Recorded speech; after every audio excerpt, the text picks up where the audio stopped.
समस्त प्रभु प्रेमी भक्तों को जय सिया राम। भगवान श्री सीताराम जी की अहेतु की करुणा कृपा हम आप सब के लिए, प्राणी मात्र के लिए, पूरी समष्टि के लिए मंगल करे, कल्याण करे।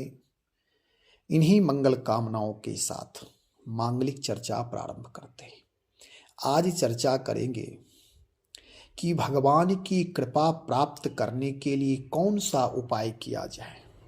बहुत सारे उपाय बताए गए हैं, बहुत सारे रास्ते बताए गए हैं, बहुत सारे साधन हैं, लेकिन किस उपाय से परमात्मा की प्राप्ति, भगवत भक्ति की प्राप्ति, हमारे जीवन में भगवान की कृपा प्राप्त करने का क्या महत्व है, इन विषयों को समझेंगे। पूरा वीडियो सुनिएगा। गोस्वामी श्री तुलसीदास जी महाराज से किसी भक्त ने कहा कि स्वामी जी आप मुझे ये बताएं कि बहुत सारे रास्ते बताए गए हैं, वेद शास्त्र उपनिषद महात्माओं से सुनते हैं, समझते हैं, पढ़ते हैं। कोई राम नाम जपने के लिए कहते, कोई राधा नाम जपने के लिए कहते, कोई कृष्ण नाम जपने के लिए, कोई नारायण नाम जपने के लिए। आखिर कोई एक रास्ता बताएं जो सहज में भगवत प्राप्ति हो जाए, भगवत प्रेम की प्राप्ति हो। गोस्वामी श्री तुलसीदास जी महाराज इसका समाधान भक्तों के लिए करते हैं। हम आप सब तक भी वह समाधान है और जीवन के लिए बहुत ही उपयोगी है कि सारा अपने जीवन की दिनचर्या का निर्वाह करते हुए, घर गृहस्थ में रहते हुए, सारी जिम्मेदारियों का पालन करते हुए भगवत प्राप्ति कैसे हो और प्रेम की उपलब्धि जो आज तक सुनते आए हैं वह प्रेम की उपलब्धि कैसे हो। गोस्वामी जी कहते हैं कि देखो, परमात्मा का नाम करुणा निधान है। भक्त कहता महाराज करुणा निधान नाम है, लेकिन भगवान तो राक्षसों को दंड देते हैं। कहते हाँ, राक्षसों के लिए भगवान कृपा करके ही उसके ऊपर भी दंड देकर कृपा करते हैं, और सज्जनों को भगवान प्रेम करके कृपा करते हैं, दर्शन दोनों को देते। इसके लिए गोस्वामी जी महाराज दोहावली रामायण में एक दोहा बता रहे हैं कि राक्षसों को दंड देना और भक्तों पर कृपा करना उनका धर्म है, इसलिए भगवान इस धराधाम पर अवतार लेते हैं। हिरण्याक्ष भ्राता सहित मधुकैटभ बलवान, जेहि मारे सोई अवतरेउ कृपा सिंधु भगवान। जिन कृपा सिंधु भगवान ने भाई हिरण्याक्ष सहित हिरण्याक्ष को और बलवान मधुकैटभ को मारा था, वही भगवान श्री राम रूप में अवतरित होकर आए हैं इस धराधाम पर। आखिर वे परमात्मा कौन है? कहते हैं जो नृसिंह बन करके हिरण्याकश्यप जैसे राक्षस को जिन्होंने दंड दिया, जिसे मारा, और जो हिरण्याक्ष जैसे राक्षस को जो पृथ्वी का ही अपहरण कर लिया था, ऐसे राक्षसों को जिन्होंने दंड दिया बाराह रूप में, वही प्रभु इस समय यानी राम रूप में अवतार लिए हैं रावण आदि राक्षसों को दंड देने के लिए। और हमारे आपके जीवन में भगवान का क्या महत्व है, और भगवान कृपा करते हैं तो कैसे कृपा करेंगे। गोस्वामी जी कहते देखो, भगवान की विधा अलग अलग है।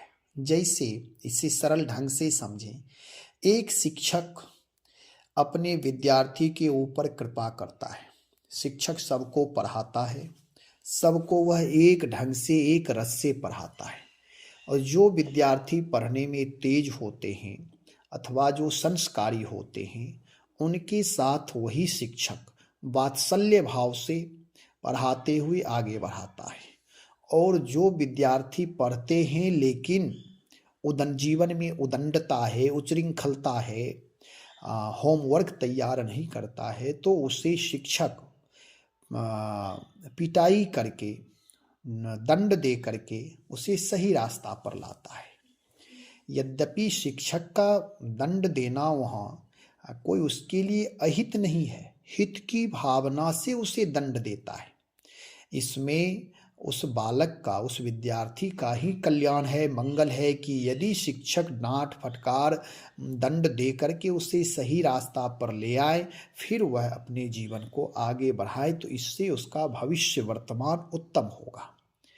ऐसे ही जो भक्त है, भगवान उसके साथ प्रेम से व्यवहार करते, अपनी कृपा दृष्टि हमेशा रखते, और जो राक्षस लोग हैं उनका इलाज उन्हें दंड देकर के करते हैं, क्योंकि वे प्रेम की भाषा नहीं समझते। जैसे दूसरा उदाहरण समझें कि एक डॉक्टर है, वह रोगी से प्रेम करता है, रोगी के प्रति दया है, करुणा है, प्रेम है, हर चीज है, लेकिन रोगी के लिए वही डॉक्टर क्रूर बन करके उसे उसके हित के लिए उसके रोग का इलाज करता, शल्य चिकित्सा करता है। सर्जन लोग चीर फाड़ करते हैं, उसके बीमारी को, उसके शरीर के विषाक्त चीजों को निकाल करके बाहर करते। यद्यपि उस समय रोगी को कष्ट होता है, रोगी परेशान होता है, रोता है, दुखी होता है, फिर भी वह डॉक्टर उसके हित के लिए अपने हाथ में ब्लेड उठाता है और उसके शरीर का चीरफाड़ करता है, उसके मंगल कामना के लिए। यद्यपि डॉक्टर हिंसक प्रवृत्ति का नहीं है, लेकिन वह धर्म समझ करके उस रोगी का भला करना है, इसलिए उपचार इस तरह करता है। ऐसे ही भगवान प्रेमी भक्त के लिए हमेशा प्रेम की वार्ता करते, लेकिन जो दुष्ट है, राक्षस है, जो पाप का घड़ा जिसका भर गया है, जिससे लाखों करोड़ों लोग पृथ्वी पर के जड़ चेतन दुखी हो रहे हैं, प्रताड़ित हो रहे हैं, ऐसे राक्षसों को दंडित करने के लिए परमात्मा अपना करुणा रूप से कराल रूप भी धारण कर लेता है उनके लिए। जैसे जनकपुर में आप देखें, भगवान राम जब वहाँ आए तो भक्त लोग जो थे, जब धनुष भंग धनुष यज्ञ में पहुँचे, तो उस समय जो वहाँ अधर्मी लोग थे, भगवान उन्हें कराल रूप में दिखाई दिए, और जो भक्त लोग थे उन्हें माधुर्य रूप में, प्रेमी रूप में दिखाई दिए। ऐसे ही भगवान कृपा सिंधु हैं, वह अवतार लेते हैं, करुणा करके अवतार लेते हैं, हम आप सब भक्तों को हित करने के लिए, हित प्रदान करने के लिए, प्रेम प्रदान करने। तो किसी ने कहा गोस्वामी जी से कि महाराज ये बताएं, जो प्रभु करुणा निधान है, आखिर उनकी कृपा प्राप्त कैसे करें? तो गोस्वामी जी कहते हैं कि परमात्मा कृपा सिंधु हैं। जैसे सामान्य रूप से हवा हमेशा चलती है और सबके लिए उपलब्ध है, लेकिन इसी हवा का जब कोई विशेष उपयोग करना चाहते हैं तो उसके लिए बहुत सारे उद्यम करके इस हवा के द्वारा हम आप बहुत सारे उपक्रम करते हैं। जैसे हवाई जहाज आकाश में उड़ाते हैं, रेलगाड़ी ट्रेन दौड़ाते हैं, सब हवा का ही खेल है। साइकिल, मोटरसाइकिल, सब चीज हवा पर ही दौड़ाते हैं।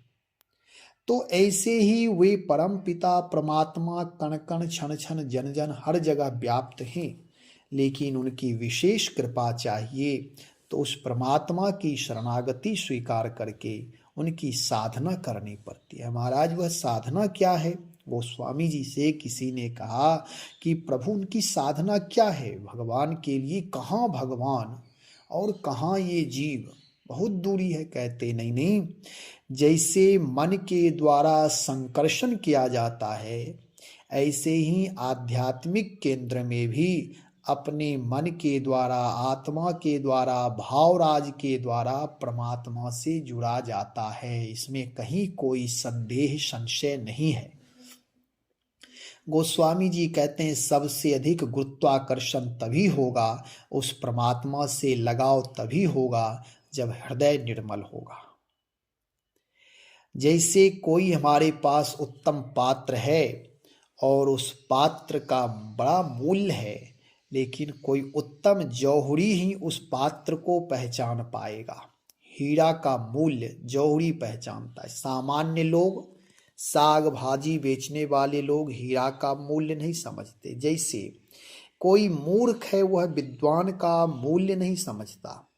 विद्वान के साथ कैसा व्यवहार, कैसी भावना करनी चाहिए, उसे नहीं पता होता है। ऐसे ही भगवान की भगवत्ता के लिए भी आचार्य के, गुरु के सानिध्य में रह करके जब साधना व्यक्ति करता है, जब हृदय को पवित्र करता है, उसके बाद ही वह परमात्मा की सन्निधि पा सकता है। तो महाराज फिर कैसे करे? तो आचार्यों के द्वारा बताए हुए मार्ग का अनुसरण करें, उस मार्ग पर चलें। गोस्वामी जी कहते हैं, जब हृदय से हम आप सब बहुत अच्छे हैं, लेकिन अपने जीवन में जब आत्मनिरीक्षण करते हैं, तब कुछ ना कुछ दोष दिखाई देते हैं। क्या? तो राग, द्वेष, ईर्ष्या, छल, कपट, यही सब भक्ति मार्ग के बाधक हैं। और इससे जहां ऊपर उठते हैं तो परमात्मा की कृपा सहज में प्राप्त हो जाती है। गोस्वामी जी कहते हैं कि अगर प्रभु की कृपा चाहिए तो भगवान का भजन करना होगा। तो लोग कहते हैं महाराज भजन भी तो करते हैं, माला चलाते, मंदिर जाते, सेवा पूजा करते, तीर्थ जाते, स्नान करते। कहे ये सब ठीक है, ये सब आप करते हैं, ये सब ही साधन है, लेकिन मूल साधन क्या है ये आप जान ले। तो मन क्रम वचन छाड़ी चतुराई, भजत कृपा करिहे रघुराई। निर्मल मन जन सो मोहि पावा, मोहि कपट छल छिद्र न भावा। साधना करते करते करते करते भगवान की प्राप्ति तभी संभव है। जब तक हृदय में विकार बने रहेंगे, वासना बने रहेंगे, कपट बने रहेंगे, तब तक भगवान की भगवत्ता, भगवान का गुणधर्म, भगवान वाला स्वभाव हमारे आपके जीवन में संभव नहीं है।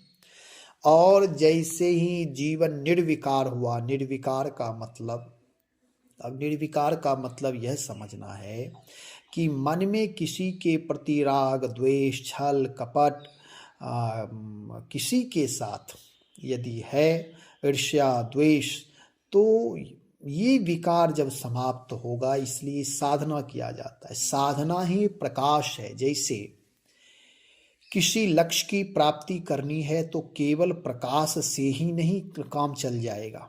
अंधकार दूर भगा करके प्रकाश में चल करके, संघर्ष रूपी प्रकाश कहें, मेहनत रूपी प्रकाश कहें, साधना रूपी प्रकाश कहें, इसके द्वारा लक्ष्य की प्राप्ति किया जा सकता है, उस रास्ते पर चला जा सकता है।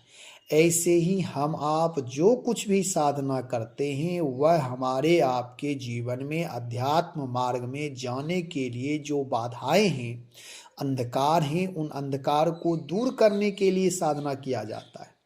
और धीरे धीरे धीरे धीरे साधना करके, धीरे धीरे साधना के द्वारा जब अंधकार दूर हो जाता है, जब बुराई हट जाती है, तो स्वतः परमात्म तत्व का बोध होता है। इसलिए मन क्रम वचन छाड़ी चतुराई, जो चतुराई है, चतुराई यहाँ इस अर्थ में है कि जैसे किसी को मैं ठग लिया तो अपने आप को चतुर समझा, किसी को डांट करके कोई बहादुर बन रहा है, किसी को कोई ठग करके बहादुर बन रहा है, कोई किसी के ऊपर एफआईआर दर्ज करके अपने अहंकार का पोषण कर रहा है, किसी को कोई नीचे दिखा करके समझदार बन रहा है। इस प्रकार के जो चतुराई है, किसी का कोई टांग खींच करके अपने आप को शिक्षित मान रहा है, तो इस प्रकार की जो चतुराई है, जो प्रवीणता है, जो हमारे भक्ति मार्ग में बाधक है, वहाँ तो बालकवत जीवन होना चाहिए, निर्मल जीवन, सहज जीवन, जो है वही दिखाई दे, जो है।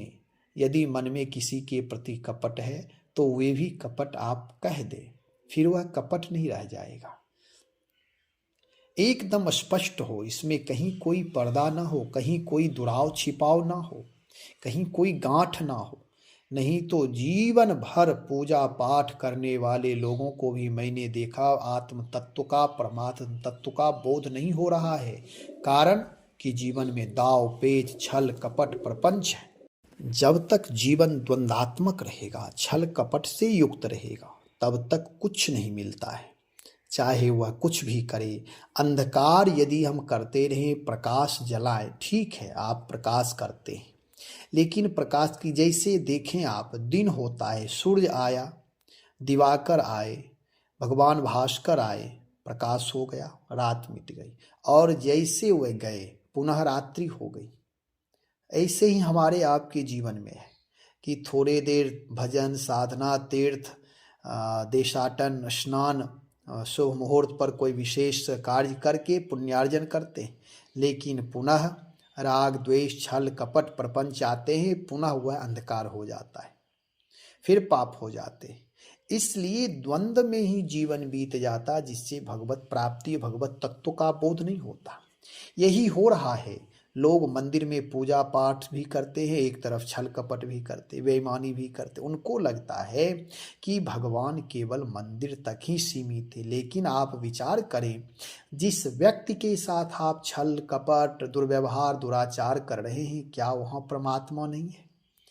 इसलिए मेरा कहने का मतलब यह है कि मैं किसी का विरोध नहीं कर रहा हूँ। ठीक है, सब जो जितना जैसा कर रहा है भगवान सबको समझते हैं, इसलिए परमात्मा भी उतना ही उसी मात्रा में उसे दे रहा है। कुछ नहीं दिया है, कुछ नहीं, केवल मनुष्य जन्म मनुष्य ले लिया और कुछ प्राप्त नहीं हो रहा है। मैं बहुत बारीकी से देखा, बहुत बारीकी से निरीक्षण कर रहा हूँ।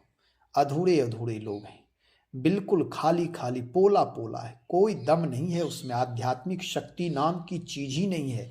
केवल मन के अनुसार चल रहा है, जो जैसा मन कहता वैसा वह व्यक्ति करता है।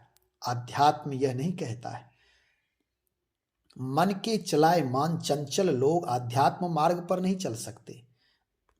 आध्यात्मिक व्यक्ति की अपनी अलग पहचान होती है।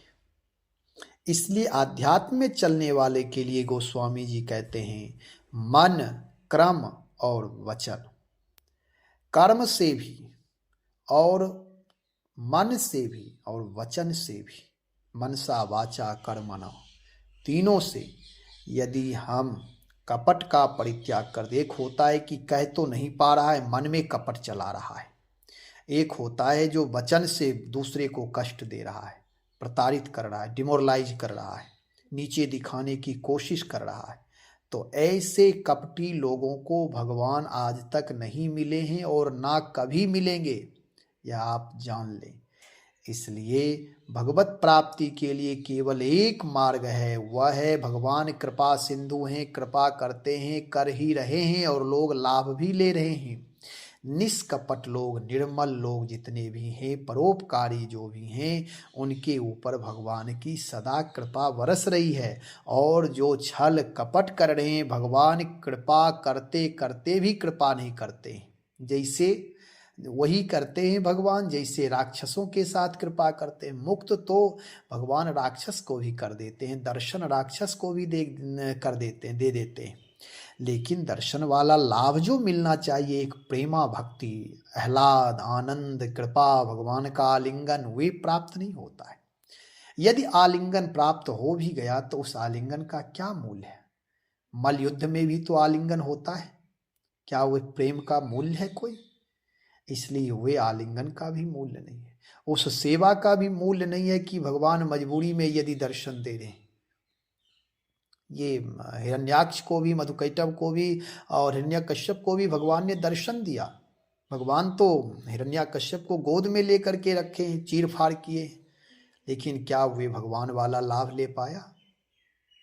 जिस तरह से एक अपराधी के लिए पुलिस उसके पास रहता, उसके लिए दंड विधान करता, उसके लिए भक्षक बन जाता है, उसे गोली मार देता है, उसे प्रताड़ित करता है, उसकी पिटाई करता है, ऐसे ही भगवान हो जाते हैं। लेकिन एक वही पुलिस है जो सज्जनों के लिए रक्षक बन करके काम करता है, उसकी सेवा में तत्पर रहता है।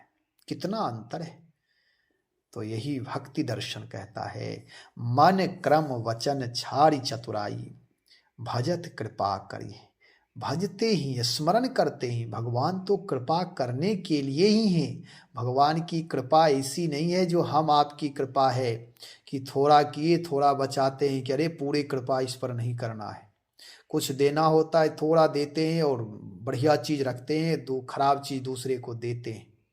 ये कृपा भगवान नहीं करते। भगवान के और हम आप अगर किसी पर कृपा करते हैं तो बढ़िया चीज़ तो रखते हैं, दूसरे को खराब चीज़ देते हैं और उसका प्रचार भी करते हैं, मैंने दिया।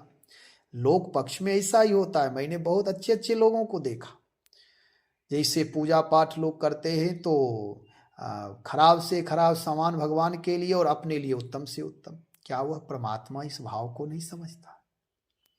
परमात्मा को कब तक धोखा दोगे? इसलिए परमात्मा हर भाव को समझता है।